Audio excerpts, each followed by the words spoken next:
Bonjour à tous, aujourd'hui on se retrouve pour une petite vidéo et théorie sur le personnage de Brooke. Vous allez voir, je la trouve assez jolie, j'espère qu'elle va vous plaire aussi. Mais avant de commencer, on va parler de notre cher ami Brooke. Au début de sa première vie, il était le chef d'une troupe de garde d'un royaume de West Blue. On peut en déduire que c'est à ce moment-là qu'il a pris le maniement de l'épée. Par la suite, il rejoigna les pirates du Rumber où il mangea son fruit du démon, le Yomi Yomi Nomi. C'est pendant ses aventures de pirate qu'il perda la vie. Une fois ressuscité, il rencontra l'équipage des Mugiwara et les rejoigna par initiative de leur capitaine, Luffy. Il avait à ce moment-là 88 ans, ce qui fait de lui un des plus vieux personnages de One Piece à ce jour. Maintenant, attaquons-nous au sujet de la vidéo qui porte sur son fruit du démon. Alors non, je ne vais pas parler d'un potentiel éveil, mais bien sur le secret que cache son fruit. On l'a bien vu, au fil de l'aventure, Brooke dispose en quelque sorte d'une certaine immortalité. Il ne semble pas pouvoir mourir de vieillissement. Au niveau des dommages, un verre de lait et hop, c'est reparti, comme si de rien n'était. Alors j'ai fait des recherches sur le sujet, de savoir si Brooke, grâce à son fruit, avait une immortalité prouvée. Je suis tombé sur le site de One Piece 8K, et dans la description de Brooke, je cite, « Il s'agit d'un mort-vivant revenu à la vie dans un état de pseudo-immortalité grâce au pouvoir de ce fruit. » On va donc partir du principe que Brooke est en quelque sorte immortel.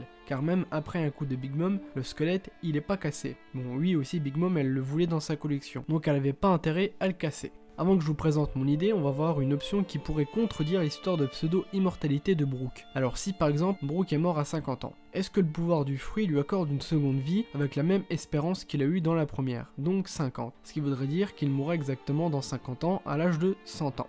Donc Brooke serait immortel pendant une période de 50 ans, mais deviendra poussière une fois le temps écoulé. Je ne sais pas ce que vous pensez de cette hypothèse, elle ne paraît pas idiote, mais rien dans le manga à l'heure actuelle peut appuyer ceci, ce qui me donne donc le champ libre pour ce que je vais vous présenter. Alors je vois souvent des fanarts de Brooke qui jouent un air de musique sur là où les tombes de ses anciens Nakama, sûrement bien des années plus tard après la fin de leur voyage. Mais moi je pense au contraire que Brooke sera le premier Mugiwara à trépasser une fois l'aventure finie. Et voici pourquoi. C'est là que ma théorie commence. Je ne sais pas si j'en ai déjà parlé, mais je pense que les fruits du démon sont prédestinés aux utilisateurs. Je développe pour ceux qui suivent pas. Quand l'ancien utilisateur du fruit du démon meurt, eh bien le nouveau est déjà prévu. Exemple avec nos trois anciens amiraux. Akainu, fruit du magma, chaleur, maker froid. Aokiji, fruit de la glace, maker chaud. Kizaru, fruit de la lumière, mais mou comme pas possible. Je peux encore continuer avec Lucci qui est un assassin sans remords et qui est un Zoan d'un prédateur assez tranchant dans sa méthode de chasse, ou encore Jabora avec le loup toujours dans l'esprit de fourberie. Vous allez me dire, oui mais Oda il fait ça exprès quand il conçoit les personnages, il n'y a rien à voir avec une prédestinée blablabla. Alors oui en effet, Oda l'a sûrement fait exprès, c'est même sûr. Mais au sein de l'univers de One Piece, bah c'est pas comme si la destinée était pas présente, donc pour moi cette idée n'est pas farfelue.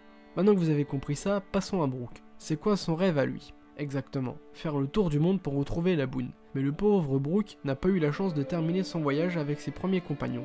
Il est mort entre temps.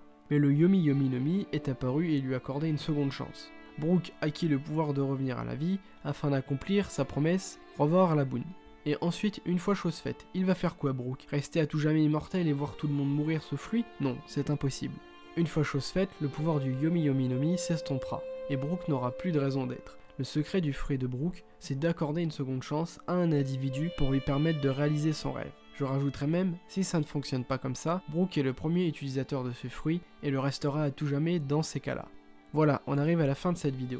J'espère qu'elle vous a plu, il n'y a rien d'extraordinaire là-dedans, mais je trouve que cette théorie reste intéressante à vous proposer. Et aussi, je trouve qu'elle est belle dans sa façon de raisonner. J'espère que cette petite vidéo vous a plu, et je vous dis donc sur ce, à la prochaine.